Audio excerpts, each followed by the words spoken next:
Hello, everyone. Ian with Good Virtual Reality here, joined by Sonya Haskins.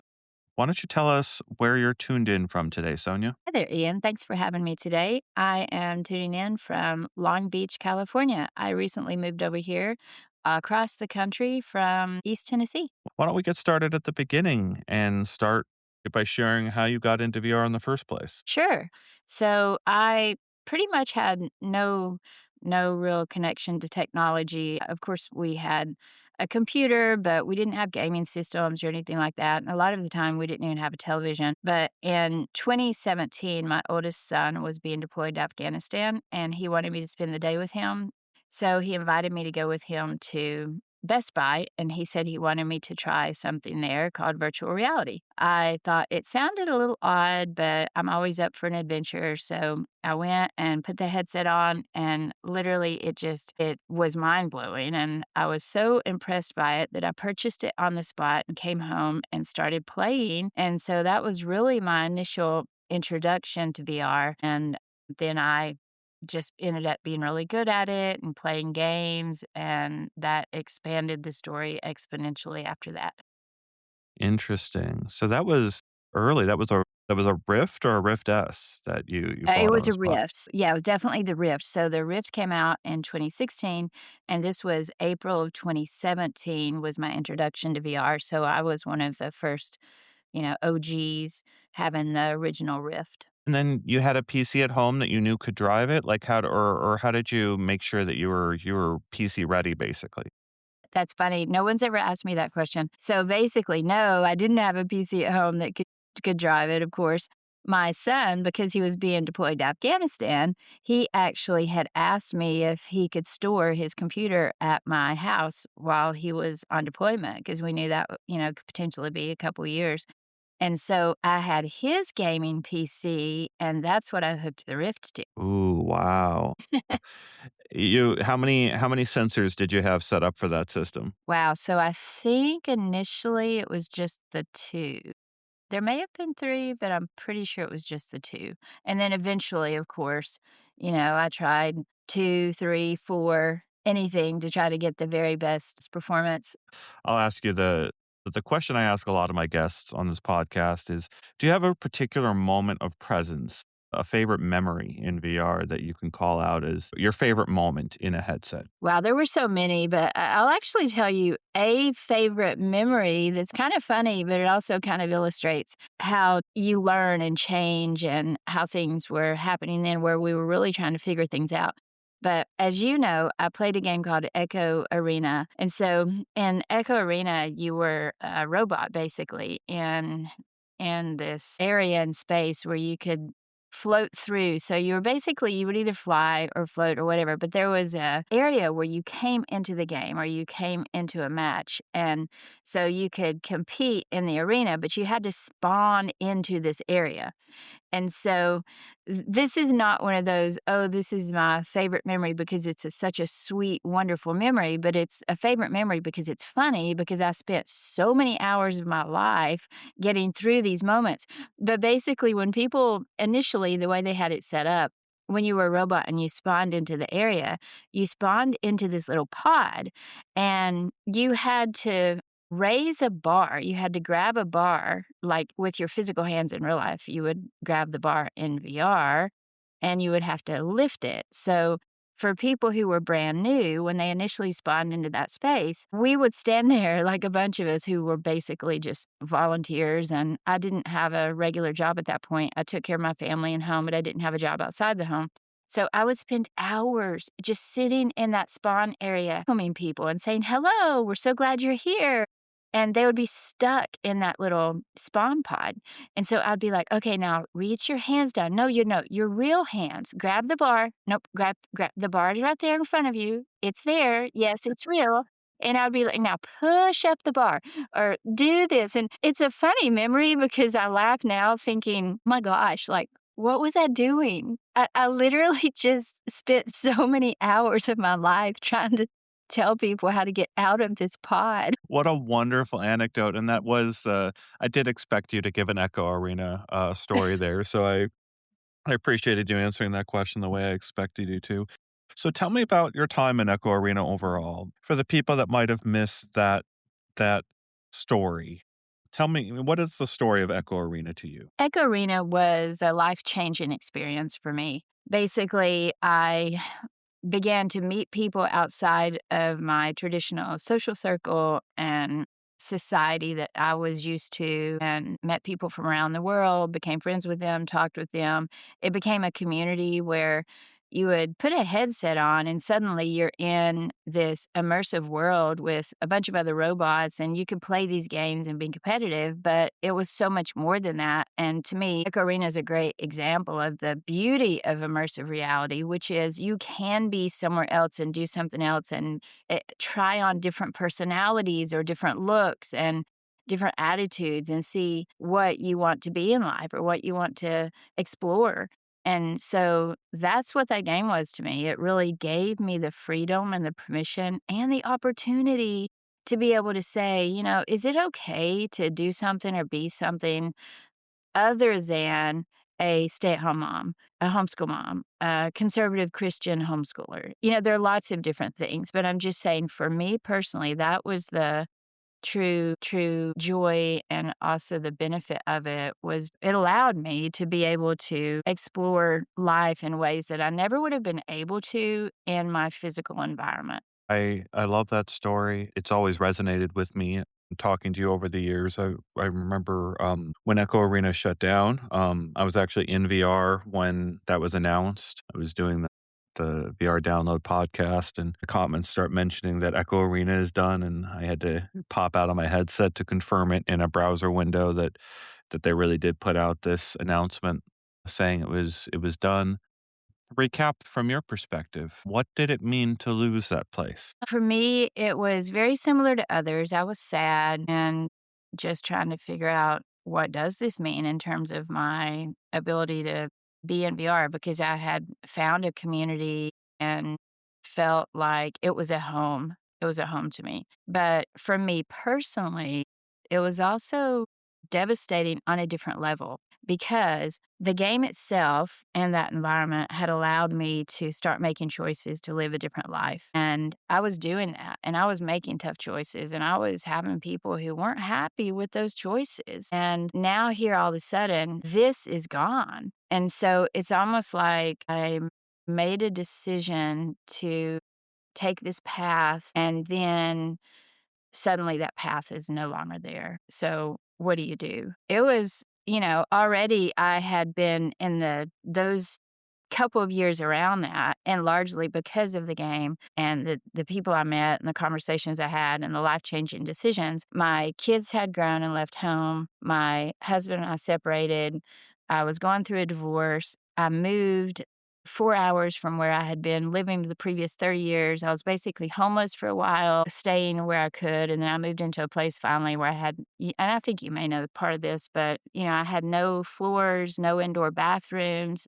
It was during the pandemic, like, life was kind of falling apart, and so the honestly, when they announced that, it was kinda just like another addition to a string of, "Wow, man, like, what is happening to my life?"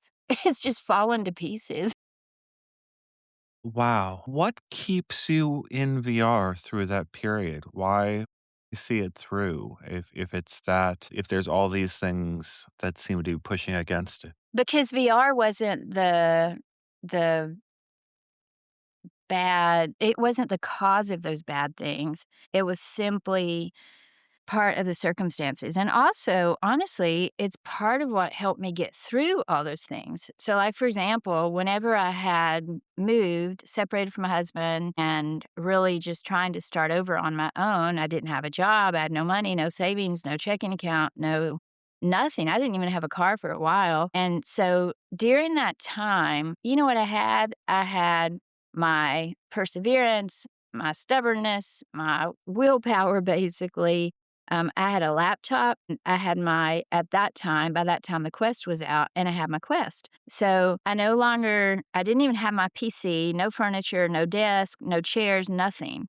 And so because I had my laptop and my headset, I could take my Quest headset, which was standalone, and I went to Walmart and bought a little folding chair for like $15 because I play seated. You know that. Some people may not, but I play seated because I have a lot of health problems and problems with my legs. So I would sit there with my headset and play games and review games, and I would write articles about them or try to post about them. So for me, trying to retain a little bit of positivity and a little bit of sanity and going to a place where I didn't feel like the world was falling apart. If I took my headset off, I literally was sitting on subfloor with one little $15 chair I got at Walmart. I had no other furniture. My blankets were on the floor because I didn't have a bed. And if I wanted to go to the bathroom, I either had to go out in the woods or use a bucket. And so being able to do VR at that time, it wasn't the cause of the problems. It was actually what got me through it.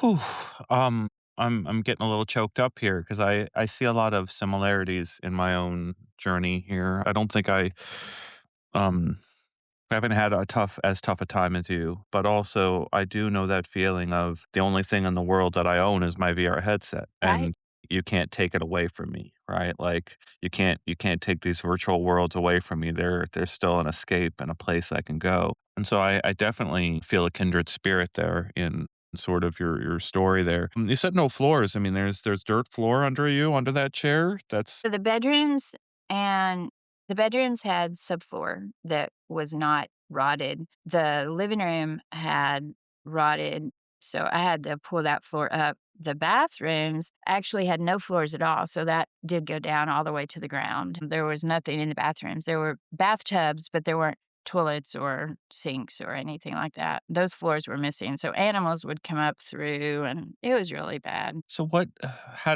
does this start to change for you? What is the path to where you are now? Well, so a couple of things at that point. I will say, just as a little side note, on my property, I had borrowed some money from my daughter to buy property, and that's where this trailer was that I was living. My friend didn't even want to sell it to me. My best friend from school sold it to me because I told her I just needed a place to live, even if it was bad. And so she sold that to me. But also on this property was an old house. And I initially was going to try to fix up the house, even though it was falling into the ground. But I would go there and I would hammer and try to pull up, carpet and knock down walls and stuff. And eventually it became very obvious that the house wasn't salvageable. So I rented an excavator, knocked the house down. And I have to tell you, like, all that physical labor, just doing things helped me get through it. And then I would go in VR and also do things that I couldn't do in physical reality. I would go fly and jump off buildings or bash stuff or,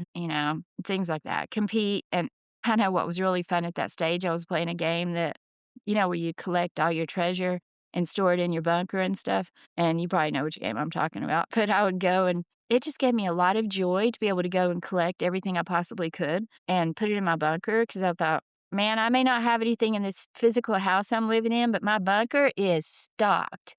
And so it just made me so happy, and so I think that it's not always easy, and I struggle sometimes with this, but I also do try to remember that sometimes these circumstances, if you want to still live and you want to be a person who's alive and enjoying life, you just have to find something to hold on to and something to keep you going, and so for me, it was those little joys and those little things, and I would just use all that to get through the next moment. I hope that answers the question. It does, but, you're now, are a integral part of AWE, is that right? How did that happen? Oh, yeah, so the transition to there I knew there was another part of that question. Basically, for the whole first part of the pandemic, 2020, 21, I did exactly what I was saying. I just tried to write articles and make my place livable. I laid down floors, put in 2 bathrooms. Took me about 2 years to put in my kitchen because during the pandemic, I couldn't get a stove, and so I just had a refrigerator and a microwave, and so I ate lots of sandwiches and canned beans that you could just heat in the microwave.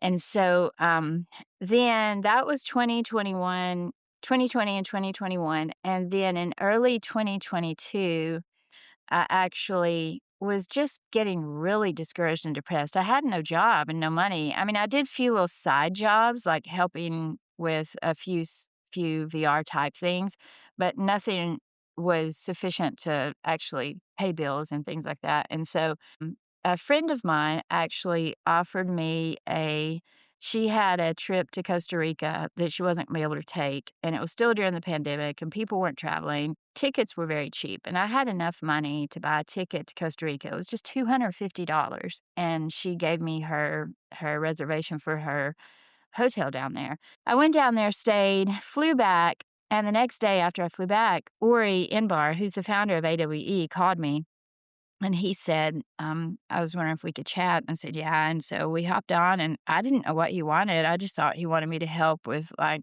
the tracks again at AWE because I'd been track chair before and I'd also spoken before. And so I thought maybe he wanted me to speak again. But he actually offered me this job, head of programming, and I was very excited and astounded, and I definitely needed a job so I could start buying things I needed, furniture and clothes and food and stuff. And so that was basically how I got this job. I think that he saw, not to speak for him, but at that point in time, I had spoken at AWE and I had been track chair, and I have a lot of connections in the industry and a positive reputation. So I think that's probably why he reached out to me about that position. Interesting. Why don't you take a little bit of space here to tell people about what AWE is? Yeah, so AWE is the Augmented World Expo. It's the world's largest XR conference. We focus on XR, which is virtual reality, augmented reality, mixed reality.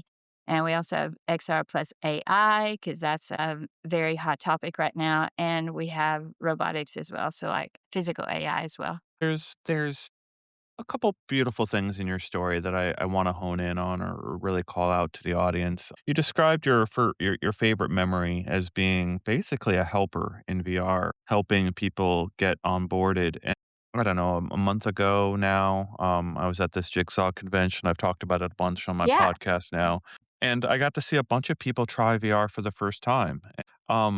I was very much doing some of the things that you were doing, right? Like I saw this person complaining about their headset being blurry. And it's like, okay, let me go help you. I know exactly what the issue is. Hold the headset up to your eyes a little bit closer. Is it not blurry right now? Okay, it's not blurry. Let's ratchet up the back of your headset now so it's nice and tight on your head. Is everything good? Everything's good? Okay, have fun. VR needs a lot of those people. Yeah. It needs that in a lot of different ways in order to get people through the difficulties. Apple Vision Pro has this auto adjusting IPD system in order to kind of take away a bunch of those bad first time experiences, right? Any person who puts that headset on their head, the headset basically fits itself to your eye distance, and that's not true of basically any other headset right now. So you have a lot of people that put on the headset and they get a headache maybe after 10 minutes because they weren't told or they didn't know to change the lens distance to be really fitted for them. Right. And I appreciate that that's part of what AWE is and what you do at AWE is sort of figuring out what topics and issues need to be discussed in order to make this a more mainstream thing, a more common thing.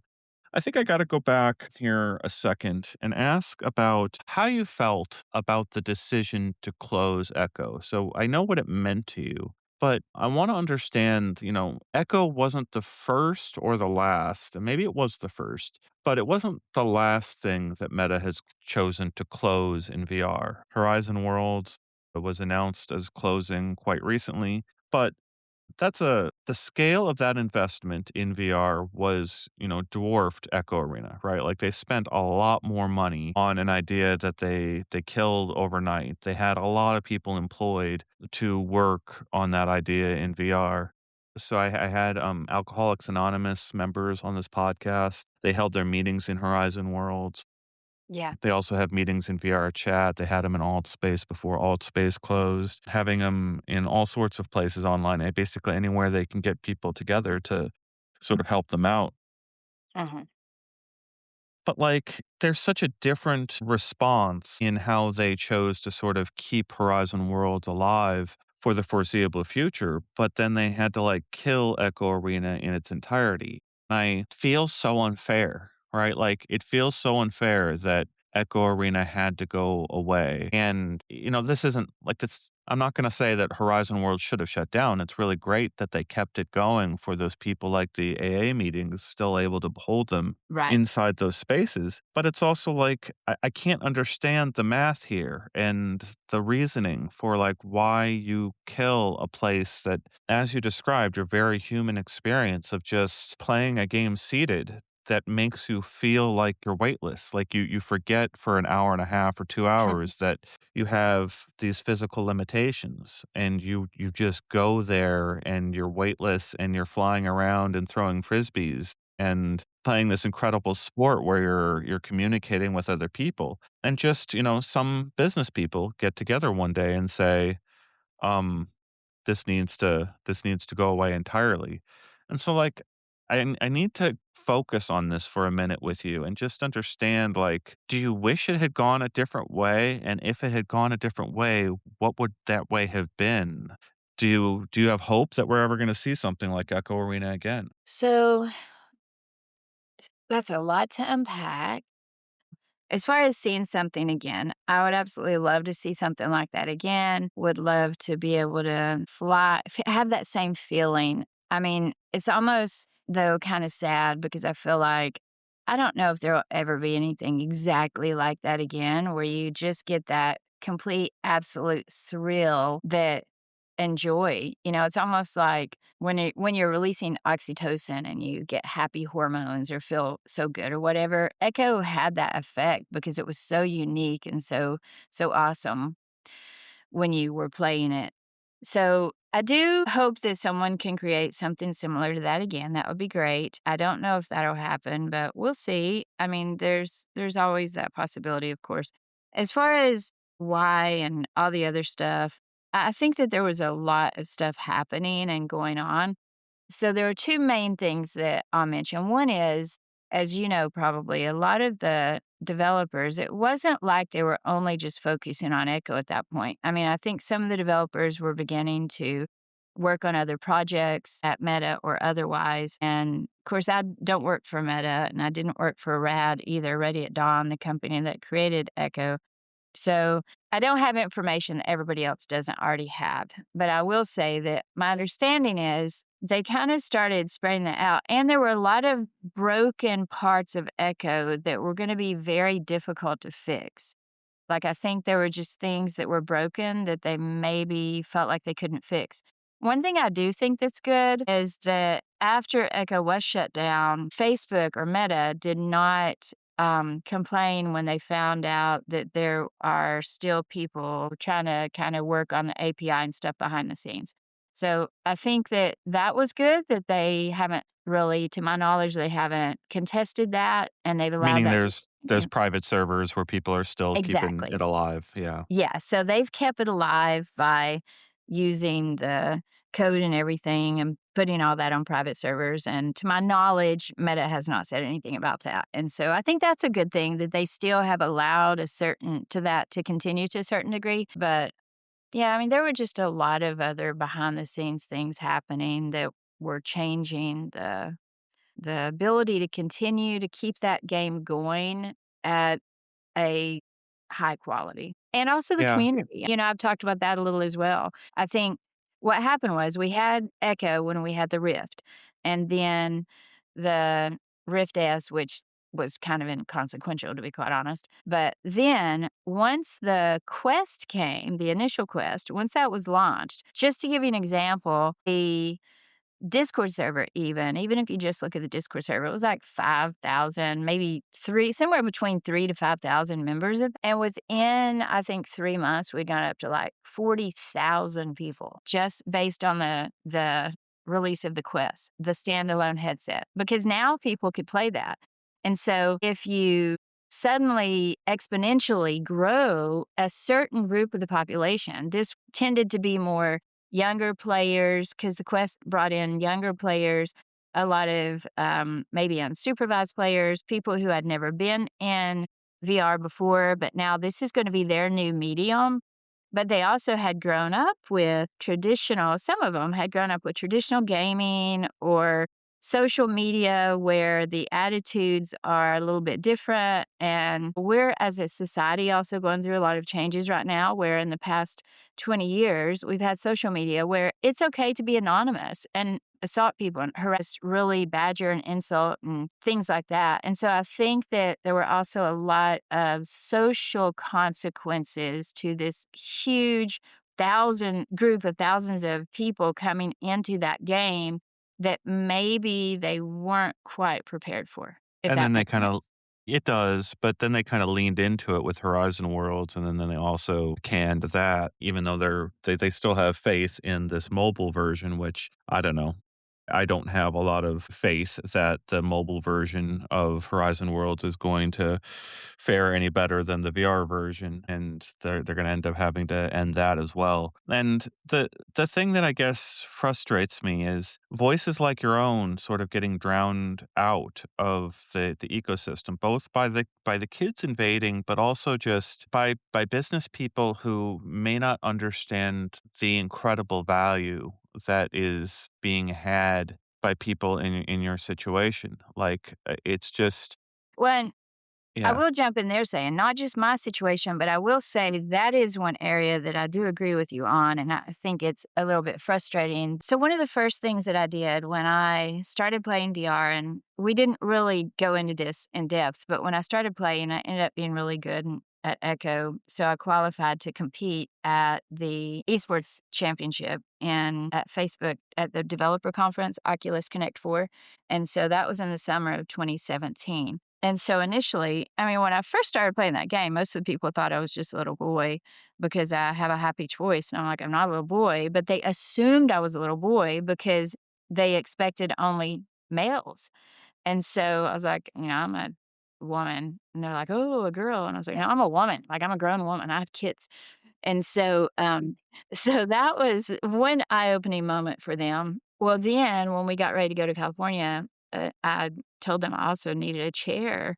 And so I think you've heard this story, but when I got to Oculus Connect 4, I'm not exaggerating. There were literally 2 chairs in that whole conference center, and those were the 2 chairs that I was using to play Echo, because I would go from one chair and switch back and forth to the other chair. And I also had to use one of those chairs to push or carry to the other exhibits to be able to play the other exhibits because I couldn't stand up at that time more than about 10 minutes at a time. And so I had to have a chair, but there were no chairs anywhere. And so I told them, I believe in public praise and private criticism. So I wrote them a letter and said, basically, this is an amazing technology, but you're excluding whole groups of people because you're building this for basically healthy young white guys.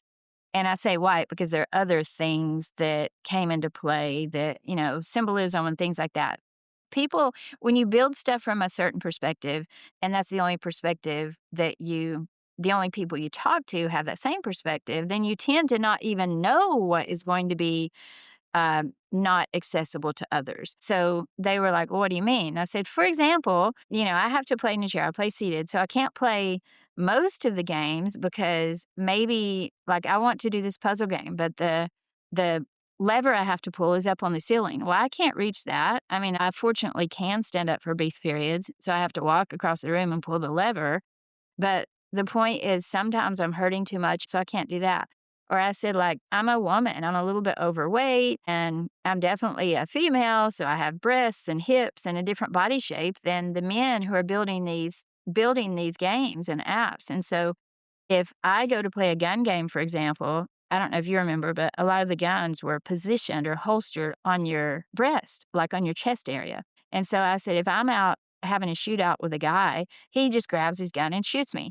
But if I go to grab my gun, I can't get it. I have to wiggle around and try to figure out how to get the gun out of my breast because it's literally inside my breast. For them, it would be on their chest. But for me, I've got things there poking out that are covering the gun because they're basing it on where they assume your body is. As they're like, if I do sword games, your swords are holstered on your hip.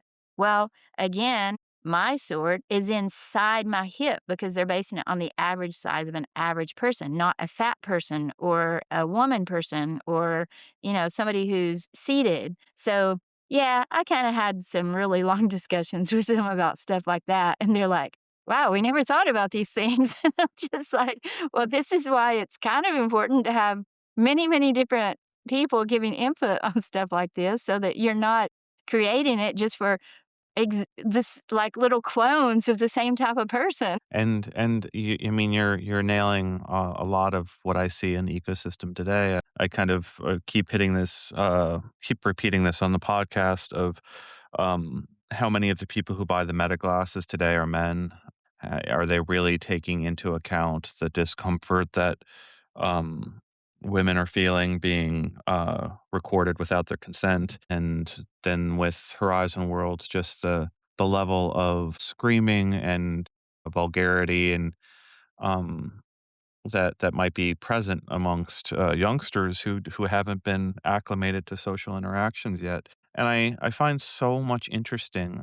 I guess I got to format this question a very specific way because what you just described were ways in which you noticed that software wasn't built for you. And so what I want to ask is what specific examples do you have in how your worldview changed? How did my worldview change? Well, so this is kind of a good answer and a bad answer. I never really thought about the fact that my worldview was very closed. I didn't realize that because for me, it was my worldview. And, as I mentioned earlier, I was living in a very conservative, closed environment with mostly religious, conservative, Christian, homeschool community. Okay.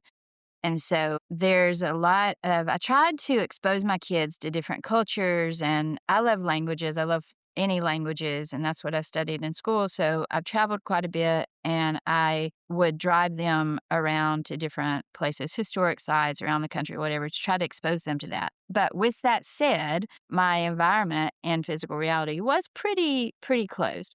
So when I started doing VR and being exposed to lots of different people and mindsets and all of that, it really started making me see more and more how maybe things weren't really fair always, or they were just quite unjust. And honestly, this is kind of a weird thing. I'm trying to think how to explain this here.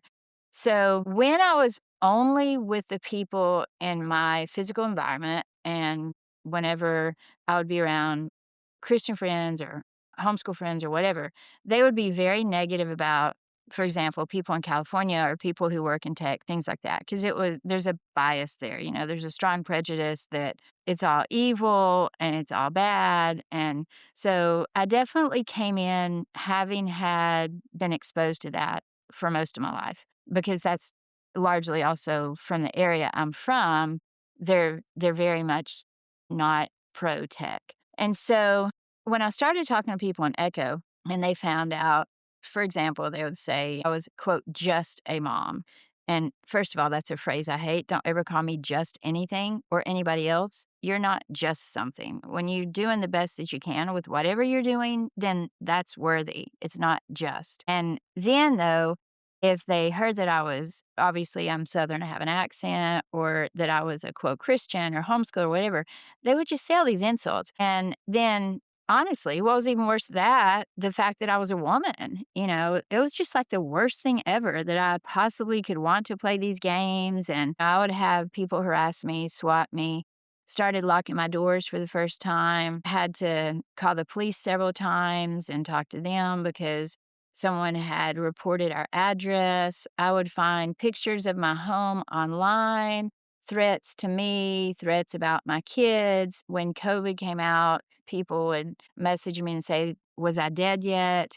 It was really horrible. So all this was very much, most of that was simply because I was a woman. And so to answer your question, one of the biggest things I noticed or saw that changed my worldview was the fact that I don't know that I ever had really experienced or recognized so much hate just because you want to exist and do something and be somewhere and enjoy life. Like, all I wanted to do was play this game, and I was constantly having to fight a battle to even be there, and it just seemed so unfair. And then all these guys that I would play with, they'd be like, "Oh, just ignore it," or "You shouldn't engage. If you don't engage, don't feed the troll," and all that, and I'm like, "Oh my gosh." So I finally started recording. I would go in games, and I would just sit there. I wouldn't say anything or do anything, but if they either knew my name or if they found out if I even breathed where you could hear a feminine breath or voice or sigh or whatever, then they would go on for 30 minutes or more just harassing me, pretending to attack me physically, and we're talking sexual things, stuff like that.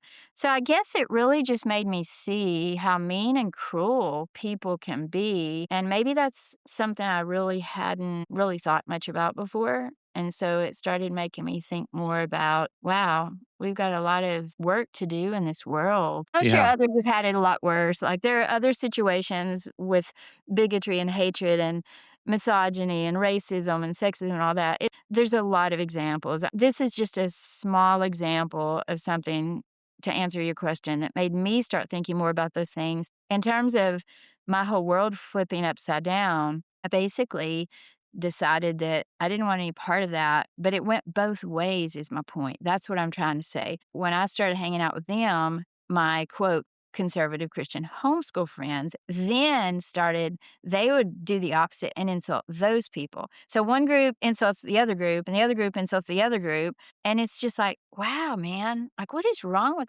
why do people have so much hate? And why do they just hate they don't even know each other. There's just, it just makes me sad. It does. I know exactly what you're saying. I've been nodding along here, to everything you're Yeah, yeah, I saying. think you There understand what I'm trying to say. well, there's things like, there's phrases like flyover states that people on on the coasts refer to half the country, a bunch of Americans as like, "These are places I will only fly over. I won't actually visit these places." Yeah, And I hear stuff like that, and I'm like, "Do you realize how hateful you sound? Like, you think right. you're enlightened, but you're actually extremely hateful." Yeah, How do you like, can't you do something else with your time to reach these people that you seem to think you're better than? Like, can't you find yeah, another way to relate to these folks and find a middle ground where, like, you can both agree on these principles that, like, actually being hateful of anyone is kind of a bad idea? Find out, like, exactly. so there's stuff like that that I see everywhere, and it's so interesting to hear. I'm so thankful for you joining the podcast to illuminate these areas of society. There's another aspect to this where people who defend this technology tend to point at the history of the internet and go, it's always been this way. It's like video games in general have sexism in them. Why would VR be any different? And it's such a weird defense of bad behavior that is magnified inside of VR when you feel embodied, when someone Yes, invades your personal space and then attacks connects who you are in VR to who you are in physical reality and just magnifies those things and invades every aspect of your life. So, like, when you see things like, Facebook accounts being attached to your activity online in VR, and it ends up having real world repercussions on so many people that are like, "Wait, no, I got into this because I had a new identity." Hasko7 is yeah, your identity that you adopted very strongly inside of Echo Arena, right? And right. like, sure, some people might hear femininity in your voice and think, have very myopic worldview to start using that little piece of data that they have on you, to like try to play a game. There's a couple of people I talked to in this space who have pointed out that like, um, you start applying game mechanics to all social interaction online, and you end up making a game. You take a game away like Echo Arena, but you've trained everyone who's in the community of Echo Arena to play a game. Well, now they have to play a game with human lives. Like, you've taken the game away. So now we need to turn this energy that they've put into playing a game into like winning against other humans. And that's not a great idea. That's what ends up leading to this trolling behavior is when you like now you make the game about beating people at, socially. Like now you're going to break them down. I want to talk about the other aspect of Hasko 7. What did that name start meaning to you when people used it positively? When Mhm. there's there was a lot of positive connotations attached to that name and that identity, right? Can you explain Oh, what for those are sure. and how those developed? Yeah, definitely, and I'm glad you asked this because I don't know that anyone's ever asked that. I've thought about this a lot and how my whole identity developed, but also an important thing I wanna say about it. So, whenever I was young, my family my name's always been Sonya, but I was adopted when I was young, so my last name that I was born with was changed to my adopted father's name, who was very, very abusive, and that wasn't a good situation, but I had his name when I got married. And so and that wasn't even my biological father's name because I didn't know who that was. So that was another name that I didn't even have. And so then my birth name was taken away when I was adopted. Then when I got married, that was cool because I got a different last name, but I still had the same first name. But here's a weird thing. I'm gonna say this because I don't know if anybody else has experienced it, but it's just weird. Nobody ever called me that name. Nobody ever really called me Sonya. Like, people would talk to you, but they don't really say your name much, and so, like, especially if you're in a marriage, like I was in a marriage without my husband didn't even like me, that's his statement. And it's one of those situations where he made it his goal in life, I think, to completely ghost me and avoid me and not talk to me. So for the duration of my marriage, I didn't hear my name. I was a stay at home mom and a homeschooler and very isolated. So I heard my kids all the time. I loved being a mother and raising my children, but my kids called me mommy. I never heard people call me Sonya. It was just, I didn't think about this till a few years ago, until after I was the whole thing with Echo shutting down. This is one of the things that oddly enough was very difficult for me.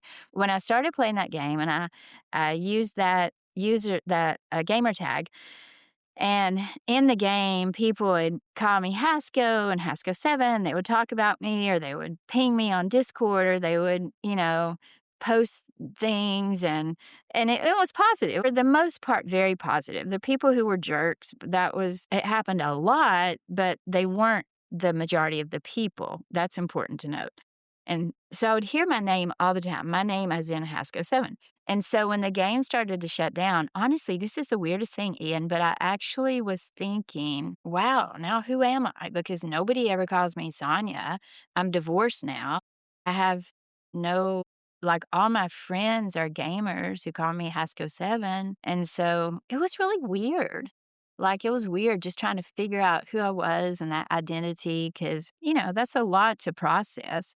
And so it's funny because whenever I was growing up, where I'm from, when you're young, if you do something wrong or even as an adult, they use your middle name, like, that's a real bad sign. Sonya Annette, because my middle name's Annette.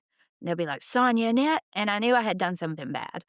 But, it's really funny because now even still, I don't have many people in a loving sort of way ever say Sonya, but still, when people say Hasko 7 or they use it, it's usually like in your case, we're doing this interview, it's because there's a nice connotation or they say, "Oh, I remember Hasko playing Echo," or whatever. So it's a very special name to me and it always will be. And oh, and actually, and I'll be buried one day in my family cemetery on the mountain in, Daisy, Tennessee, and I actually had our tradition is you have your headstone or bench or whatever created before you die so that it's ready and your loved ones don't have to do that, and so I had mine created last year, and I don't know if I ever told you this or showed you, but on my headstone, it's got my name, and it'll have my birthday, and they'll etch the death date one day, but also I had the Echo disc etched on it. Wow.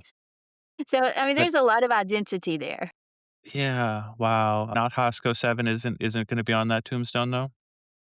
I didn't have the name put on there, but now that I'm thinking about that, that would have been a great idea, right? But Oh, I put wow. the disc there because I wanted people to stop, to pause and think, "What is that?" What does that mean?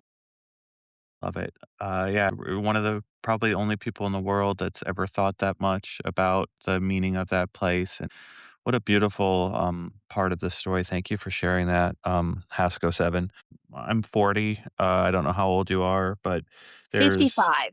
55. People in VR, there are people in VR in their 70s, 80s. There's this model in our heads of the only people who buy VR are interested in it are 10. And it's not right, it's not accurate. Definitely not, especially when it comes to fitness and stuff. I told them that early on, and that has proven to be true with, you mentioned things shutting down like Supernatural or Fit XR or FunFitland. There are all these fitness apps out there that, I mean, adults like playing games too, and they do, but there's so many ways that adults want to use VR just to chill out or to exercise or to do whatever it is they can do more easily by putting a headset on and staying in their pajamas in their living room at 6 p.m. versus driving across town to the gym or the community center or whatever. Yep. And I mean, that was what was so tragic. I remember having conversations with the Supernatural coaches, Leanne Pedante. I had a couple conversations with her where I'm like, do you think fitness is going to become bigger than physical gyms? Do you think VR fitness is going to become bigger than physical gyms? And she had trouble answering the question. She didn't want to she wanted to give a nuanced answer because it's a Yeah. complicated question. And then to see the coaches let go and gosh, I mean, that's just another example of this whole story here that I'm hearing where you're not even a volunteer, you're just a fan of the game, greeting people in the entry area of the game. And it's like I have to imagine there's some like social Mr. Rogers always comes to mind and he always says look for the helpers was the quote that's associated with him. But there's some kind of like you just have this innate need to kind of be a helper. And gosh, there must be hundreds or thousands of people that one of their first VR experiences was being helped by another human directly into the space inside VR. And I remember going to a conference at a meetup that Meta was holding, and some Meta executive was like, we need to be modeling behavior for Yeah. these people, and I get that, but also I think, that's such an interesting sentiment, but when you start relying on automation to model behavior rather than humans like yourself, it tends to fall apart, and I wanna, just end this podcast on that sort of premise that there have been a lot of attempts to automate modeling behavior for people, and it doesn't quite I've never heard of a system that really works the way being a human really works, of meeting a person where they are and really unfolding what their problems are. We Mhm. call it customer service on the phone when we call up these tech companies to help us, and gosh, how many of those customer service representatives have been replaced by someone who doesn't speak your language natively? They're speaking it as a second language, or they're on a different continent, and they're still trying to relate to you and they're still trying to connect with you. They're not getting paid as much Yeah. and they maybe aren't as invested in the problem as someone who might speak the same language. So there's all these layers of like, how can we do the task of being human affordably? And I think Yeah. that's madness, right? Like it's so sad to think of a company like Meta where they have to figure out how to do what you were doing but at the scale of 7 billion people. Like, Yeah. how do we clone a Hasko7 into another 100,000 Hasko7s and have them all greet the people as they're getting into VR? And you can't Yeah. there's, like, been no system that does it yet, so I Well don't know if it will ever be solved. Well, I will say 2 quick things about that. One is I think that right before Echo shut down, they actually started getting closer to achieving that. So, there was a lot of work put into what would this look like. And so, for example, whenever someone entered, first of all, the bar was gone, so you no longer had to have somebody to stand there and tell you how to do it. The reason for that is because some people would just give up and leave. But I do think having someone there to welcome them and stuff is a good thing. And so they did kind of initiate that, but it was a robot. So it wasn't a real person, but they did have somebody come and you couldn't get out of the initial welcome area until you went through a certain sort of a mini social training. So it would be like, this is what it means to be nice, or this isn't nice, or whatever. And so I think that was on a scalable perspective, that's a better option than having nothing, for example.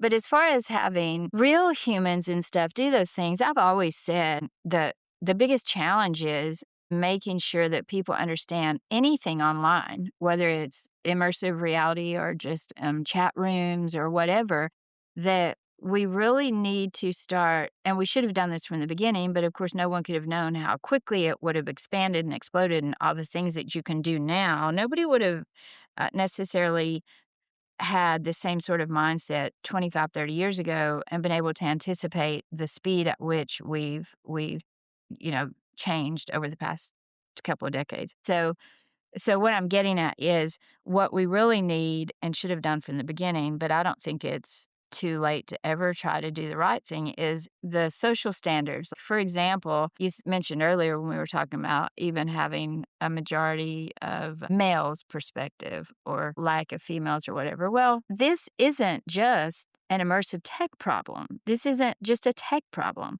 We have societal, systemic problems right now that need to be solved when it's okay in society to attack someone or assault someone or to insult, when we have leaders of countries publicly insulting people and, using horrible, horrible names, well, that's kind of setting a societal standard. Other people think this is okay, so they do it. So all these things trickle down to the user experience. Whenever we as a society think it's okay to treat people horribly, to be sexist, to be racist, whatever, and as a society we show those kind of behaviors, then that is 100% going to be exactly what we see in our gaming environments or our online experiences. And so I guess that's the biggest thing for me is that, yes, we need to figure out ways to fix those problems, but we're talking a much bigger scale than just worrying about who's going to be nice to somebody or not nice to somebody in an online video game. Does that make Yeah, sense? it does. I think we're at the end of the podcast here. Is there anything else you want to share with the audience out there, Hasko? Just to say thank you for having me on here, and we would love to have everybody join us at AWE. So, just really quick, we did add a gaming hub last year. This year, we added location based entertainment, which is really exciting. So, if someone's interested specifically in games and listen to this because they're interested in Echo, then come to AWE. It's a great event. That's one of my favorite areas is the gaming hub, and we have lots of content creators, and we also have enterprise focus for people who are parts of big industries, whether that's companies like Boeing, Walmart, aerospace, defense, whatever. And so we have special programs for everyone in different verticals. And I really love my job. And I'm 100% still a helper at AWE. That was why I took the job and why I still love it because I feel like I get to do something in the community that really we're working to make the world a better place. And that's what I want to try to do. Thank you so much for the time. We'll talk to you in the future. Thanks, Ian.